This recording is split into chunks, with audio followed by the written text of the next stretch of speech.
Taking better photos made simple. These are Mary and Paul.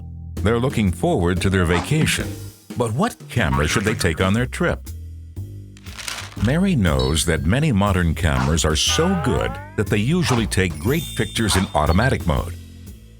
But some of her photos still don't turn out well. What can Mary do better?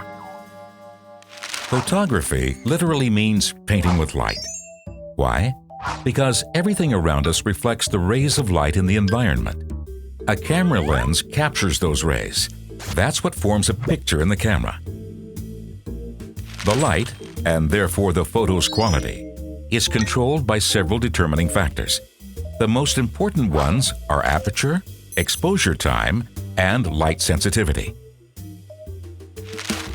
Imagine the aperture as a pair of curtains. It controls the amount of light entering the lens. When it's dark, Mary wants to capture as much light as possible. To do that, she needs to open the aperture wider. If it's very bright, Mary draws the aperture curtains closer together. Otherwise, her picture will be overexposed. The F number, or focal ratio, specifies up to how far the curtains can be opened.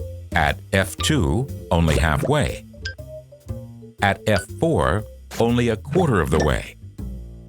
So, the lower the number, the more light can pass through a particular lens.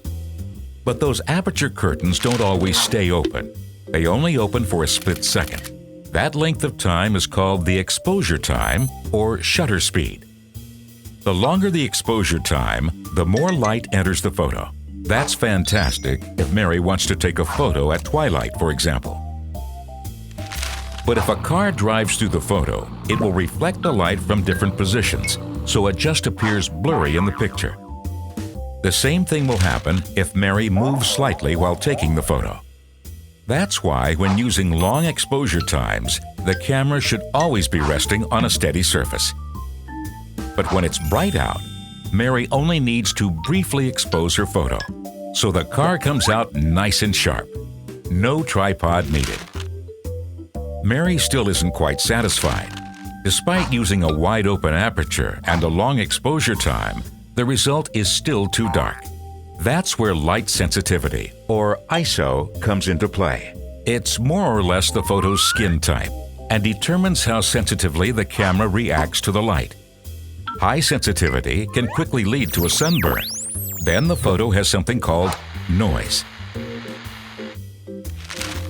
Mary is overwhelmed. Fortunately, she doesn't have to do everything manually to take pretty pictures. In semi-automatic mode, Mary specifies just one value.